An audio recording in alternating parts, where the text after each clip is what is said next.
एकलव्य की गुरु भक्ति। आचार्य द्रोण राजकुमारों को धनुर्विद्या की विधिवत शिक्षा प्रदान करने लगे। उन राजकुमारों में अर्जुन के अत्यंत प्रतिभावान तथा गुरुभक्त होने के कारण वे द्रोणाचार्य के प्रिय शिष्य थे। द्रोणाचार्य का अपने पुत्र अश्वत्थामा पर भी विशेष अनुराग था, इसलिए धनुर्विद्या में वे भी सभी राजकुमारों में अग्रणी थे, किंतु अर्जुन अश्वत्थामा से भी अधिक प्रतिभावान थे। एक रात्रि को गुरु के आश्रम में जब सभी शिष्य भोजन कर रहे थे, तभी अकस्मात हवा के झोंके से दीपक बुझ गया। अर्जुन ने देखा अंधकार हो जाने पर भी भोजन की कौर को हाथ मुंह तक ले जाता है। इस घटना से उन्हें यह समझ में आया कि निशाना लगाने के लिए प्रकाश से अधिक अभ्यास की आवश्यकता है, और वे रात्रि के अंधकार में निशाना लगाने का अभ्यास करना आरंभ कर दिया। गुरु द्रोण उनके इस प्रकार के अभ्यास से अत्यंत प्रसन्न हुए। उन्होंने अर्जुन को धनुर्विद्या के साथ ही साथ गदा, तोमर, तलवार आदि शस्त्रों के प्रयोग में निपुण कर दिया।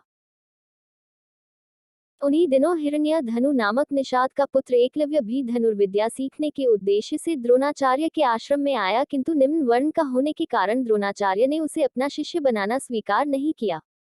निराश होकर एकलव्य वन में चला गया। उसने द्रोणाचार्य की एक मूर्ति बनाई और उस मूर्ति को गुरु मानकर धनुर्विद्या का अभ्यास करने लगा।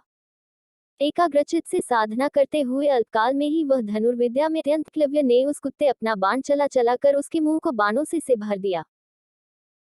एकलव्य ने इस कौशल से बाण चलाए थे कि कुत्ते को किसी प्रकार की चोट नहीं लगी, किंतु बाणों से बिंध जाने के कारण उसका भौंकना बंद हो गया।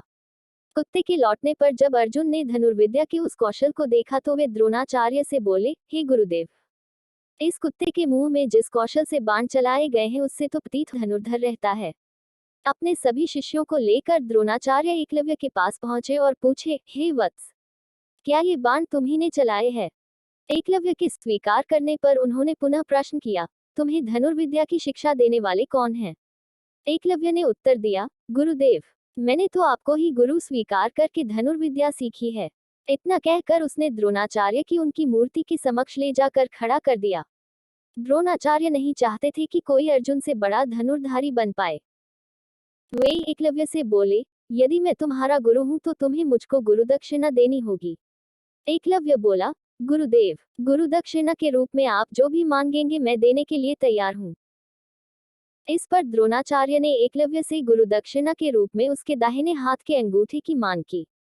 एकलव्य ने सहर्ष अपना अंगूठा दे दिया। इस प्रकार एकलव्य अपने हाथ से धनुष चलाने में असमर्थ हो गया तो अपने पैरों से धनुष चलाने का अभ्यास करना आरंभ कर दिया।